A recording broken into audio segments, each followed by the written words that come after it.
Hey yo WhatsApp everyone, this is असली entertainment. आज मैं आपके लिए बॉलीवुड से जुड़ा हुआ एक एंटरटेनिंग टॉपिक लेके आया हूँ और इस वीडियो में हम बात करने वाले हैं हॉटस्टार के डिजिटल प्लेटफॉर्म पर रिलीज होने वाली एक फिल्म द बिग बुल के बारे में। सो बी रेडी।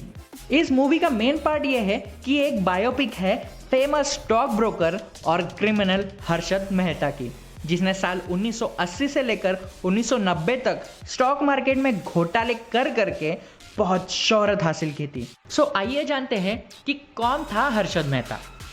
हर्षद मेहता का जन्म रायपुर में हुआ और वहीं पे ही वो पला बढ़ा। कॉलेज की पढ़ाई करने के लिए वो सपनों के शहर मुंबई आया। मुंबई के लाला लजपत राय कॉलेज से उसने बीकॉम की डिग्री हासिल की और यहीं पे ही वो जॉब ढूंढने लगा। छोटे मोटे और जॉब्स करने के बाद उसे न्यू इंडिया एश्योरेंस कंपनी में एज ए सेल्स पर्सन नौकरी मिली और वहीं पर उसे स्टॉक मार्केट के बारे में पता चला। उसे एहसास हुआ कि हम किस तरह से स्टॉक मार्केट में अपना दिमाग लगाकर खूब सारा पैसा कमा सकते थे। इसे और सीखने के लिए हर्षद ने stock market brokerage firm join की, जहां पर कुछ ही सालों में उसने पूरे शेयर मार्केट की ABCD सीख ली और खुद एक स्टॉक मार्केट ब्रोकर यानी कि दलाल बन गया, जिसके थ्रू लोग शेयर मार्केट में पैसा इन्वेस्ट करते थे। और कुछ ही सालों में उसने अपने भाई के साथ मिलकर खुद की एक फर्म बनाई, जहां पे लोग स्टॉक मार्केट के बारे में सीखने आने लगे। पर हर्षद को इतनी सी कामयाबी रास नहीं आ रही थी, उसे कुछ और बड़ा करने की चाह थी। 1990 के दशक में RBI यानी कि रिजर्व बैंक ऑफ इंडिया के अनुसार अगर किसी बैंक को अपना कारोबार बढ़ाने के लिए लोन की ज़रूरत पड़ती थी तो वो किसी अन्य बैंक से लोन ले सकती थी, पर बदले में उन्हें बैंक के गवर्नमेंट बॉन्ड दूसरी बैंक के पास गिरवी रखने पड़ते थे विथ इंटरेस्ट। गवर्नमेंट बॉन्ड एक ऐसा बॉन्ड है जो कि प्रूफ है कि सरकार की कोई भी नई योजनाओं में बैंक का एक हिस्सा इन्वेस्टेड होता है और वो इन्वेस्टमेंट बैंकों के लिए कंपलसरी रहती है। इस वजह से बैंक के पास गवर्नमेंट बॉन्ड होने जरूरी है। पर इस सारे मामले में एक गड़बड़ थी कि किसी एक बैंक को दूसरे बैंक से गवर्नमेंट बॉन्ड के बदले में लोन लेना या फिर उसे बेचना होता था तो वो सीधा बैंक के साथ कांटेक्ट नहीं करती थी, वो उन दोनों बैंकों के बीच एक दलाल को अप्रोच करती थी और इस पॉइंट का फायदा हर्षद ने अच्छे से उठाया था। जब किसी एक बैंक को अपने पास के गवर्नमेंट बॉन्ड बेचने होते थे तो वो हर्षद से कांटेक्ट करते थे। फिर हर्षद उनसे बॉन्ड के बदले में पैसा देने के लिए कुछ समय मांगता था और जिस बैंक को पैसों के बदले में बॉन्ड चाहिए रहता था वो भी हर्षद से कांटेक्ट करती थी और हर्षद उनसे अपने नाम का पैसों का चेक लेकर कुछ समय मांगकर बॉन्ड लाके देने का वादा करता था और फिर जिस बैंक को बॉन्ड चाहिए उसे बैंक का बॉन्ड देता था और जिन्हें पैसा चाहिए उन्हें विथ इंटरेस्ट पैसा देता था। तो ये सब अच्छे से चल रहा था, पर हर्षद का फायदा कहाँ था? तो हर्षद का फायदा था कुछ समय मांगना। वो बैंक से टाइम मांगकर सारा पैसा स्टॉक मार्केट में शेयर की प्राइस बढ़ाने में यूज करता था, जिससे शेयर मार्केट में इन्वेस्टमेंट करने वाले लोग और भी अट्रैक्ट होते थे और शेयर का प्राइस बढ़ रहा है इस वजह से इन्वेस्टमेंट करते थे, तो शेयर की प्राइस अपने आप और ज़्यादा बढ़ जाती थी और हर्षद हमेशा खुद प्रॉफिट में रहता था।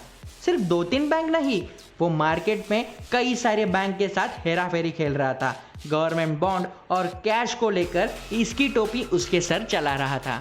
जब शेयर मार्केट को मैनिपुलेट करने के लिए हर्षद को और भी ज़्यादा पैसों की कमी खलने लगी, तभी उसने अपने स्कैम का लेवल ऊपर लेके जाते हुए बैंकों की कुछ ऑफिशियल्स के साथ मिलकर बैंक्स की फेक रिसिप्ट्स बनाई।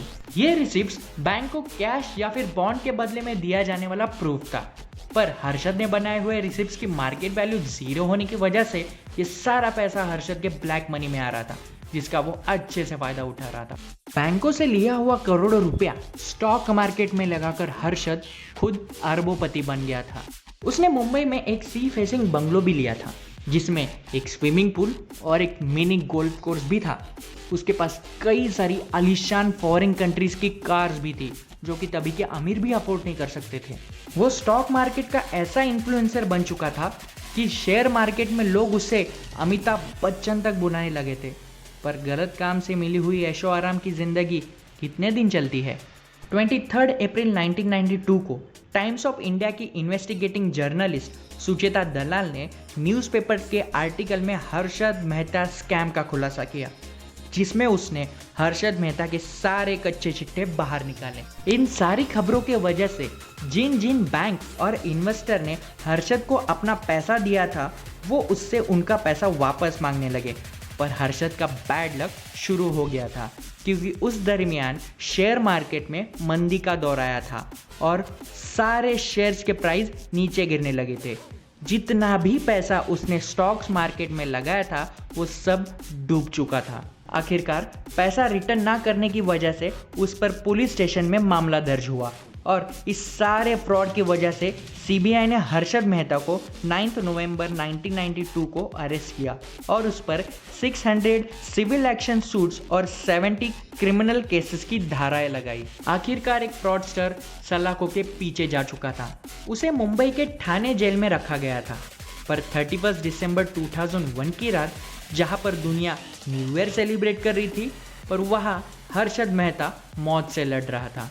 उसको जेल में ही कार्डियक अरेस्ट यानी हार्ट अटैक आया था और करीब 12:30 बजे ठाणे के सिविल हॉस्पिटल में उसने अपनी आखिरी सांस ली। हर्षद मेहता ने लगभग 3 से 4 हजार करोड़ का घोटाला किया था जो तभी बहुत बड़ी अमाउंट थी और इसी तरह एक फ्रॉड के चलते पौश की जिंदगी बिताकर जेल की सलाखों के 4 दीवारी में मौत तक का सफर सच में फिल्मी था। इसी को लेकर the big bull film Hotstar के डिजिटल प्लेटफॉर्म पर 23 अक्टूबर 2020 को रिलीज होने वाली है, जिसमें हर्षद मेहता का रोल खुद अभिषेक बच्चन ने किया है, जिसके प्रोड्यूसर अजय देवगन है और डायरेक्टर कुकी गुलाटी। और तो और सोनी लिव ऐप पर भी द स्कैम करके हर्षद मेहता के ऊपर वेब सीरीज आने वाली है। लेट्स सी कि रियल लाइफ में फ्रॉडस्टर और इन्फ्लुएंसर की कहानी रियल लाइफ में कैसे दिखती है। That's it guys. अगर आपको हमारी ये वीडियो एंटरटेनिंग लगी होगी तो प्लीज़ इस वीडियो को लाइक एंड शेयर ज़रूर करें। अगर चैनल को सब्सक्राइब नहीं किया है तो प्लीज़ चैनल को सब्सक्राइब करने के साथ साथ अपना वैल्यूएबल कमेंट लिखना ना भूलें। तब तक के लिए गुड बाय, जय हिंद।